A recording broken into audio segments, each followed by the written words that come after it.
حضرت عمر رضی اللہ تعالیٰ عنہ جب ایمان لائے تو آپ نے ایک ایک کافر کے گھر کے دروازے پہ کھڑے ہو کے کہا کہ تم کمزوروں کو مارتے تھے، میں تمہیں بتانے آیا ہوں میں محمد عربی کا نوکر بن گیا۔ بلکہ آپ نے اعلان کیا جس نے اپنی بیوی کو بیوہ اور بچوں کو یتیم کروانا ہو اور اپنے ماں باپ کی کمر کو جھکانا ہو وہ عمر کے مقابلے میں آئے۔ اللہ اکبر۔ زنیرہ نامی ایک خاتون تھی، بہت کمزور، راوی کہتا ہے کہ اس کی ہڈیوں میں گودا نہیں تھا، عشق رسول تھا، اور اس کا ظالم آقا اس کو مارتا ہے، اور جب مار مار کے تھک جاتا ہے ادھر سے عمر آ رہے ہیں، یہ اسلام لانے کی پہلے کی کہانی ہے، ادھر سے عمر آ رہے ہیں تو اس نے کہا عمر تم جوان آدمی ہو تو یہ چھوڑتی نہیں ہے اپنے نبی کا نام، ذرا تم آؤ۔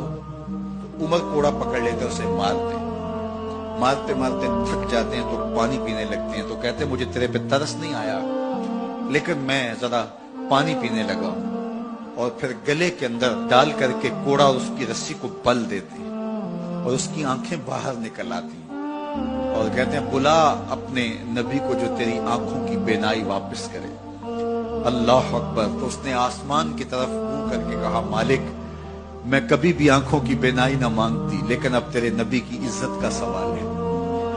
آنکھوں کی بینائی واپس ہو جاتی ہے۔ زنیرہ کو بڑا مارا، آج عمر گلیوں میں آنکھوں میں آنسو ہیں اور عجیب دل بےتاب ہے، اور کہتے ہیں آؤ بھئی میں حضور کا غلام بن گیا ہوں، تمہیں بتانے آیا ہوں۔ زنیرہ نے موڑ کاٹا تو آگے عمر یہ آواز دے رہے تھے۔ زنیرہ ایک کونے پہ کھڑے ہو کے رو کے کہتی ہے عمر تم تو بڑے اس دن جوش و غضب میں تھے اور تم مارتے ہوئے تھکتے نہیں تھے۔ تو عمر نے کہا زنیرہ اس دن میں نے دیکھا نہیں تھا، اب میں محمد عربی کو دیکھ آیا ہوں۔ جنہ ویکھیا نہیں ہو کرن گلاں، جنہ ویکھیا نہیں ہو کرن گلاں، جنہ ویکھیا ہو تے بول دے نہیں، جڑے محرم راز حقیقت دے اور راز حقیقت کھول دے نہیں۔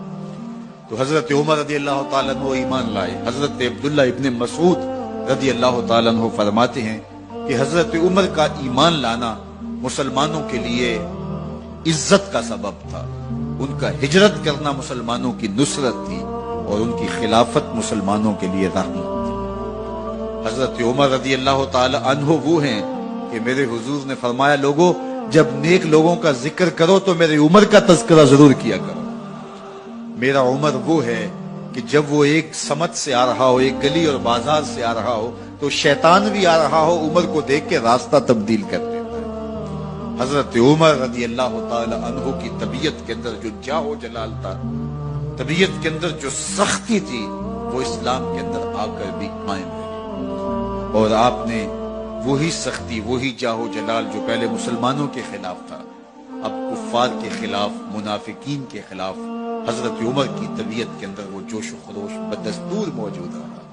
لیکن جس دن آپ خلیفہ بنے تو اس دن آپ نے ممبر پہ چڑھ کے جو خطبہ دیا اس میں کہا لوگوں میں سخت اس لیے تھا کہ رسول اللہ نرم تھے، پھر میں سخت اس لیے تھا کہ حضرت ابوبکر صدیق نرم تھے، اب میں تخت خلافت پہ بیٹھا ہوں، اب میری سختی جو ہے وہ نرمی میں تبدیل ہو گئی، صرف فاسقوں فاجروں اور باغیوں کے لیے میں سخت ہوں، باقی تمہارے لیے نرم ہوں۔ سب سے کم جو تنخواہ بیت المال سے اگر کسی وجود نے لی ہے تو وہ حضرت عمر رضی اللہ تعالیٰ عنہ، صرف 2 جوڑے لیتے تھے سال میں، اور راوی کہتا ہے کہ میں نے دیکھا ہے کہ اس میں بھی 17 پیوند لگے ہوتے تھے۔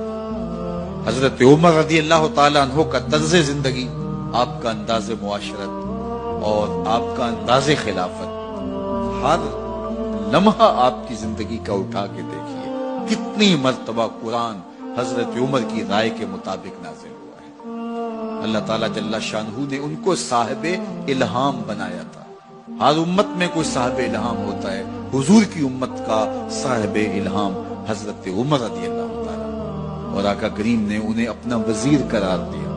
فرمایا میرے 2 وزیر آسمانوں میں ہیں، 2 وزیر زمینوں میں ہیں، آسمانوں کے وزیر جبرائیل اور میکائیل ہیں اور زمین کے وزیر ابو بکر اور عمر رضی اللہ تعالی عنہما۔